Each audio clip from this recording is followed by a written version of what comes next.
Kumain ka ba ng hipon, pusit o alimango kahapon? Iniisip mo bang ligtas ito para sa iyong katawan ngayong lampas ka na sa 60 taong gulang? Maraming mga lolo at lola sa ating bansa ang patuloy na kumakain ng iba't ibang uri ng pagkain mula sa dagat nang hindi nalalaman na ang ilang pagkain mula sa karagatan ay maaaring makapinsala sa kanilang kalusugan, lalo na kapag may kasabay na sakit tulad ng alta presyon, diabetes o gout. Sa kabilang banda, maraming mabuting seafood ang hindi pa nila pinagtatamasa. Sa video na ito, tatalakayin natin ang 5 pinakamasasamang seafood na dapat na iwasan ng mga taong lampas 60 taong gulang at ang 5 pinaka-nutritious na seafood na lubhang makakatulong sa inyong kalusugan. Ang lahat ng informasyon dito ay batay sa siyentipikong pananaliksik at angkop sa kulturang pagkain ng mga Pilipino. Bago tayo magsimula, sabihin mo sa komento anong seafood ang pinaka-paborito mong kainin at taga saan ka ngayong nanonood. Ang bawat komento ay binabasa namin at upang makatulong sa ibang may karanasan. Okay, simulan na natin. 5 pinakamasamang seafood para sa mga lampas 60. Bawal number 1, tuyo o dried salted fish. Kung may isang pagkain na halos nasa bawat mesa ng bawat Pilipinong pamilya tuwing umaga, iyon ay ang tuyo. Ito ang kilalang sinain na kanin kasama ng piniritong tuyo. Simple, mura at masustansya ayon sa maraming matatanda. Subalit ayon sa pananaliksik na inilathala ng World Health Organization at ng Philippine Heart Association, ang tuyo ay isa sa pinaka-sodium dense na pagkain sa ating talaan ng dieta. Isang piraso lamang ng tuyo ay naglalaman ng mahigit 700 hanggang 1,200 miligramo ng sodium na halos katumbas na ng kalahati ng pinahihintulutang pang-araw-araw na dosis para sa isang malusog na tao. Para sa mga nakakatanda na may alta presyon o may sukit sa puso, ito ay seryosong alalahanin. Isipin si Nanay Cording, isang 67 taong gulang mula sa Iloilo. Mahal na mahal niya ang tuyo sa umada kasama ang sinangag. Isang araw, nararamdaman niyang masakit ang ulo at parang gumagalaw ang kanyang dibdib. Nang dalhin sa doktor, nalaman nilang umabot sa 160/100 ang kanyang presyon. Sinabi ng kanyang doktor, "Tigilan mo muna ang tuyo, nanay. Ito ang pangunahing dahilan ng iyong alta presyon." Ito ang katotohanan na dapat nating harapin. Ang pagmamahal sa tuyo ay maaaring maggastos sa ating kalusugan. Bawal numero 2, pusit, lalo na ang pinirito o adobo. Ang pusit ay isa sa mga paboritong seafood ng mga Pilipino, mula pusit adobo, calamares, hanggang inihaw na pusit sa tabi ng dagat. Masarap, murang-mura at madaling lutuin. Ngunit para sa mga taong lampas 60, lalo na para sa mga mataas na kolesterol o may sakit sa puso, ang pusit ay dapat na ipag-ingatan.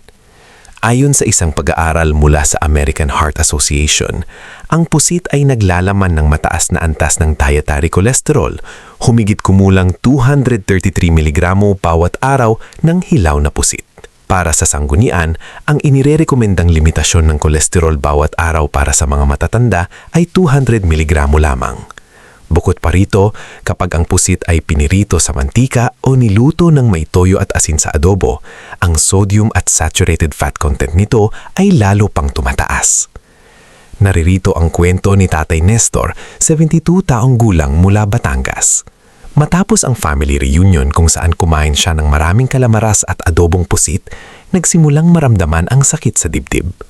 Sa pagpunta sa ospital, nalaman nilang nagkaroon siya ng angina dahil sa pag-akyat ng kanyang kolesterol.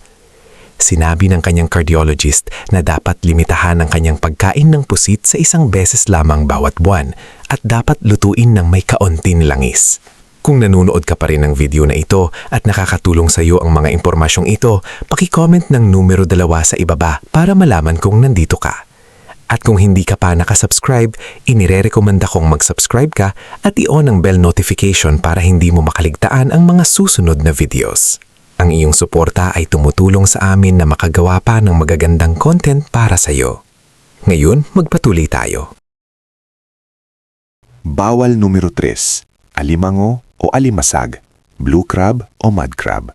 Walang kapantay ang sinigang na alimango o buttered crab sa Noche Buena at mga espesyal na okasyon. Ang alimango ay simbolo ng kasiyahan at pagbabahagi sa kultura ng mga Pilipino. Pero para sa mga lolo at lola na may gout, kidney disease o mataas na uric acid, ang alimango ay isa sa pinakamapanganib na pagkain. Ayon sa isang pananaliksik mula sa University of the Philippines, Manila, ang mga crustaceans tulad ng alimango ay mayaman sa purines, mga compound na kapag na-metabolize ng katawan, nagiging uric acid. Ang mataas na uric acid ay nagdudulot ng gout attacks, ang matinding pamumula at pamamaga ng mga kasukasuan, lalo na sa daliri ng paa, tuhod at mga pulso. Si Lolo Dante mula Cebu, 68 taong gulang, ay mahilig sa buttered crabs tuwing birthday ng kanyang apo. Isang gabi matapos ang isang handaan, nagising siya ng madaling araw na puno ng kirot ang kanyang kaliwang paa, napambula, namamaga at hindi na niya kayang maglakad. Diagnosis ng doktor, matinding gout attack na nagmula sa pagkain ng alimango at iba pang high purine foods. 6 na linggo siyang hindi nakalabas ng kanyang silid. Ang aliwan ay naging pagdurusa.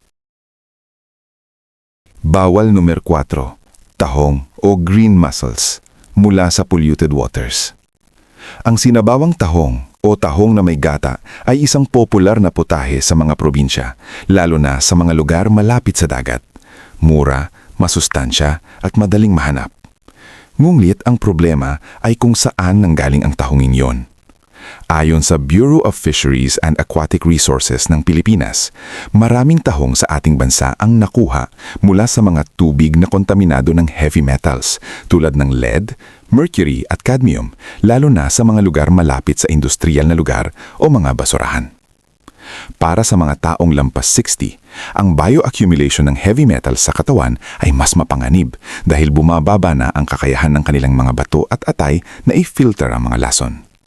Ang mercury poisoning ay maaaring magdulot ng pagkawala ng memorya, panginginig at pinsala sa nervous system. Narito tuan ko ni Nanay Rosario, 64 years old, mula Malabon. Kumakain siya ng tahong halos araw-araw mula sa isang fish vendor sa kanilang barangay. Pagkaraan ng ilang buwan, napansin ng kanya pamilya na lagi siyang malilimot, nahihirapan sa paglalakad at nanginginig ang kanyang mga kamay. Sa pagpunta sa ospital, nalaman nilang mayroon siyang elevated mercury levels sa dugo. Sinabi ng doktor na sanhi nito ang paulit-ulit na pagkain ng tahong mula sa kontaminadong tubig.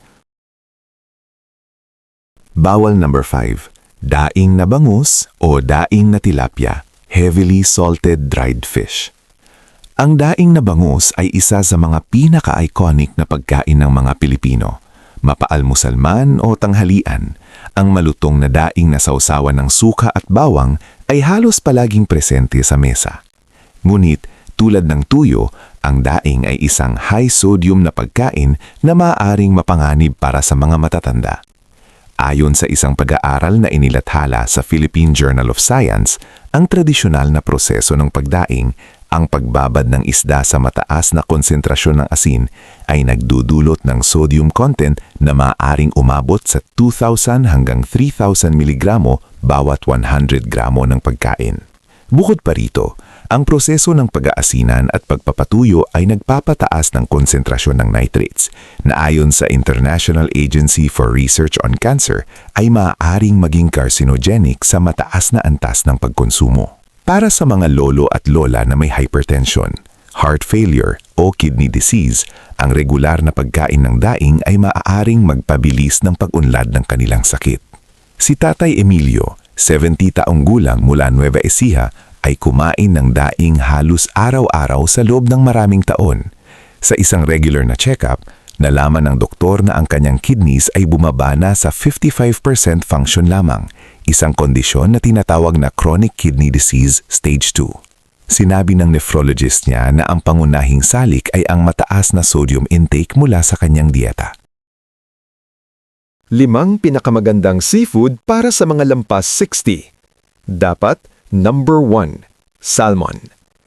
Ang salmon ay maaring hindi tradisyonal na Pilipinong pagkain, ngunit sa nakalipas na dekada, naging accessible na ito sa ating mga palengke at grocery stores.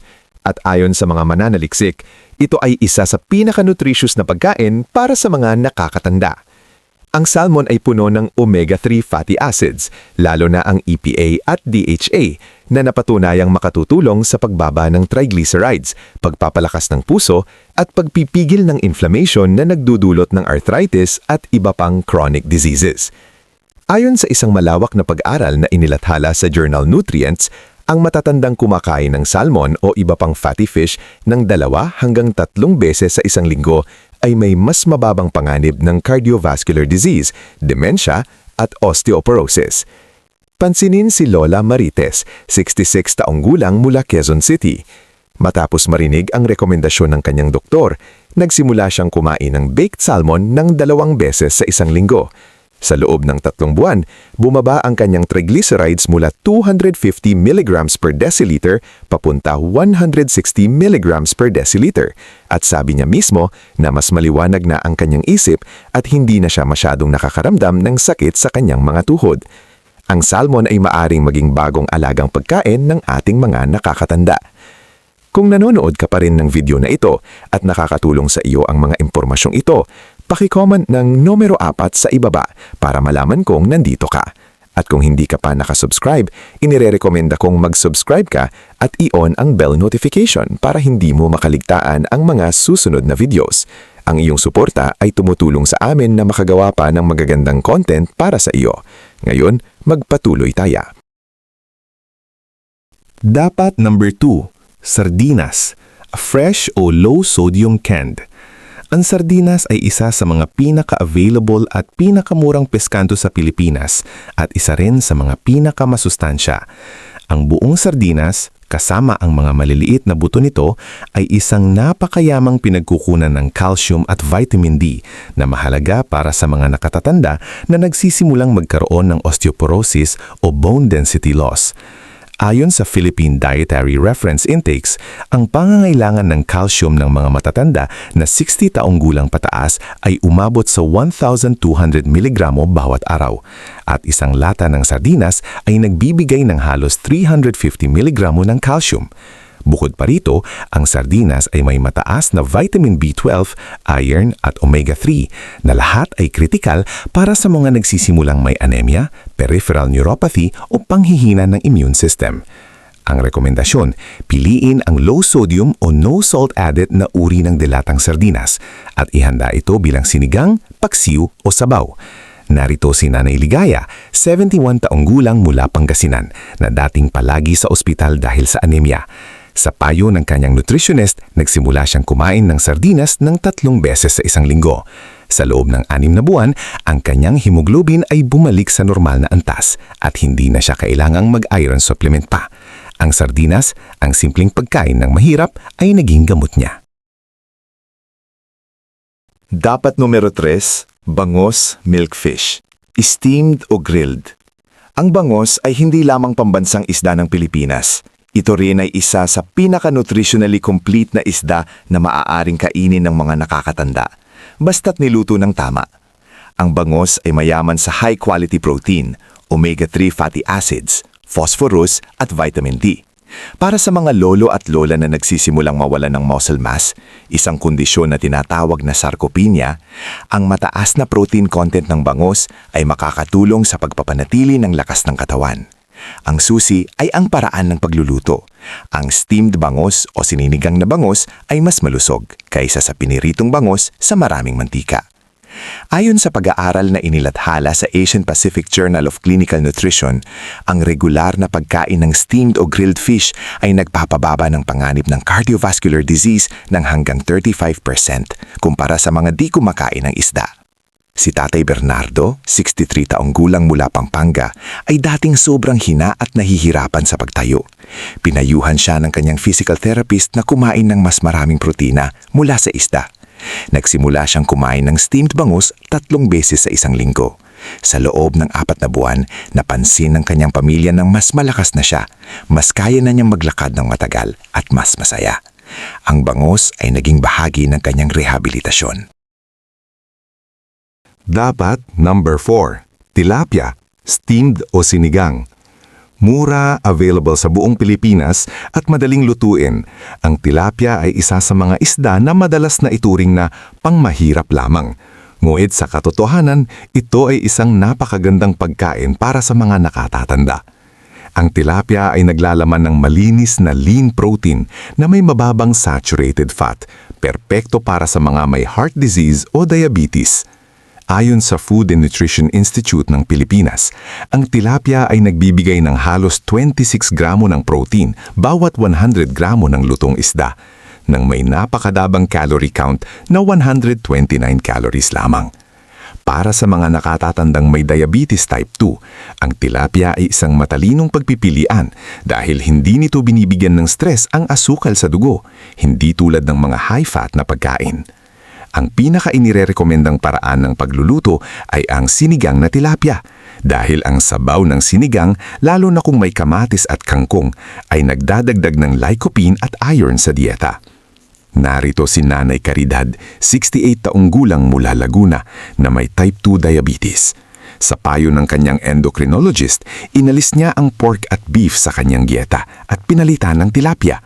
Pagkaraan ng 6 na buwan, ang kanyang fasting blood sugar ay bumaba mula 180 mg per deciliter patungo sa 110 mg per deciliter, malapit na sa normal range. Ngayon, siya ay isa sa mga pinakamasigla sa kanilang barangay. Dapat numero 5, tahong, mula sa ligtas na pinagkukunan. Oo, ang tahong ay nabanggit namin sa listahan ng mga dapat bantayan. Ngunit, ang katotohanan ay ang malinis na tahong mula sa ligtas na pinagkukunan ay isa sa mga pinakamasustansyang pagkain para sa mga matatanda. Ang susi ay ang minagmulan. Ang tahong na galing sa Certified Clean Waters o sa mga aquaculture farms na may health certification ay puno ng zinc, iron, vitamin B12 at omega-3, mga sustansyang kritikal para sa immune system, brain health, at pagpapanatili ng enerhiya ng mga nakatatanda. Ayon sa pananaliksik ng National Nutrition Council ng Pilipinas, ang tahong ay isa sa mga pinaka-bioavailable na pinagkukunan ng zinc sa ating dieta.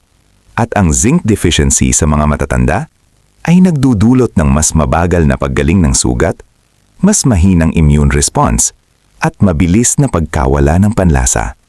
Ang tamang paraan, bumili ng tahong mula sa reputable na fish stalls na may DOH clearance at lutuin ito bilang sinigang, sopas o paksiw nang walang labis na asin. Si Tatay Gonzalo, 65 taong gulang mula Cavite, ay madalas nagkakasakit. Palaging sipon, nahihirapan sa paggaling ng kanyang sugat. Matapos kumain ng malinis na tahong regular, sinabi ng kanyang doktor na bumaba ang kanyang mga impeksyon at mas mabilis na gumagaling niyang kanyang mga sugat. Ang tahong, kung malinis, ay isang kahanga-hangang pagkain para sa ating mga lolo at lola. Konklusyon. Ang pagkain ay hindi lamang sustento, ito ay kultura, alaala at pagmamahal. Nauunawaan natin na ang tuyo, pusit, alimango at iba pang pagkain ay bahagi ng ating pagkakilanlan bilang mga Pilipino. Ngunit ang pag-aalaga sa ating katawan, lalo na sa pagtanda, ay isang pagpapakita rin ng pagmamahal sa ating sarili, sa ating pamilya at sa mga taong mahal tayo. Ang mensahe ng video na ibo ay simple. Hindi natin kailangang iwanan lahat ng ating mga paboritong pagkain. Kailangan lamang nating matuto kung paano at kailan kumain ng mas matalino.